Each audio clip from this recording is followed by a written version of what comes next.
और वफाकी वज़ारत दाखिला की जानिब से तहरीक लब्बैक पाकिस्तान पर पाबंदी के बाद कराची में कार्रवाइयाँ तेज़ कर दी गई हैं। कानून नाफिज करने वाले इदारों ने कलदम तंजीम के दफातर और मातहत मदारिस का मुकम्मल डेटा तैयार कर लिया।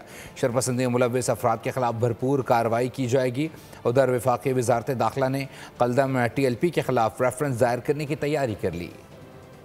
TLP पर पाबंदी का मामला, कराची में कार्रवाइयाँ तेज़। हुक्काम के मुताबिक कानून नाफिज करने वाले इदारों ने कलदम तंजीम के दफातर, ज़ैली मदारिस और सरगर्मियों का मुकम्मल डाटा तैयार कर लिया।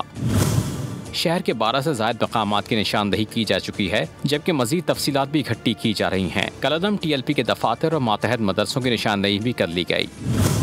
हुक्काम का कहना है शरपसंदी और इंतशार फैलाने में मुलव्वस कारकुनान के खिलाफ भरपूर कार्रवाई की जाएगी और इनके गिर्द मज़ीद घेरा तंग किया जा रहा है। ज़रा के मुताबिक लाहौर मरकज़ से ऑपरेट होने वाले कराची के दफ्तर को भी सील करने का फैसला किया गया है। इसके साथ ही दफातर के इंचार्जेस और तंजीम को फंडिंग फराहम करने वाले फाइनेंसर्स का रिकॉर्ड भी मुरतब कर लिया गया है।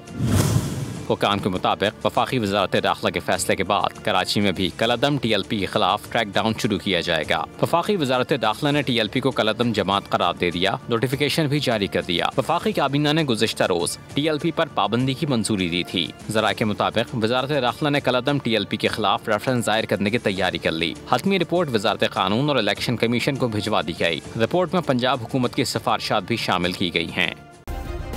सब्सक्राइब करें और बेल दबाएं ताकि कोई खबर रह न जाए।